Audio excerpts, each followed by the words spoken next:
এই এক্সপেরিমেন্টাল রেসিপিটা তো সবাই বানাচ্ছে, তো আমিই বা বাদ থাকি কেন?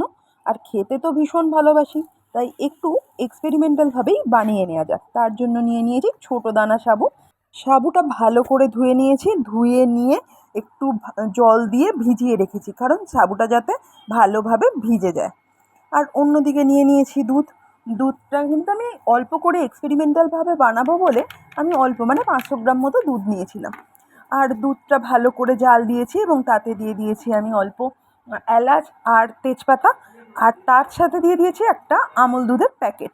মোটামুটি দুধটা যখন ভালো করে ফুটে যাচ্ছে, ঘন হয়ে আসছে, তখন সাবুটা আমি ভালো করে চটকে নিয়েছি। চটকে নিয়ে ছোটো ছোটো রসগোল্লার মতো শেপ করে নিয়েছি। আর দুধটা যখন ফুটবে তখন দিয়ে দিয়েছি। দুধটা ফুটে গেলে সাবুটা বেশ বড় হয়ে যাচ্ছে, যে পরিমাণ দিয়েছি তার থেকে বেশ বড় হয়ে যাচ্ছে। আমার তো ভীষণ ভালো লাগছিলো দেখতে। আর আরেকটা কথা, আমি কিন্তু এটাতে চিনি দিইনি। আমার কাছে শীতের নলেন গুড় ছিল, তো আমি যেহেতু গুড়ের জিনিস খেতে ভীষণ ভালোবাসি, তো ওই জন্য আমি কিন্তু এটাতে গুড় ব্যবহার করেছি, নলেন গুড়। লাস্টে যখন হয়ে গেছে পুরো মালাই মালাই খেতে হয়ে গেছে, দুর্দান্ত হয়েছে। তোমরা কে কে এই রেসিপিটা ট্রাই করেছো সেটা অবশ্যই জানি।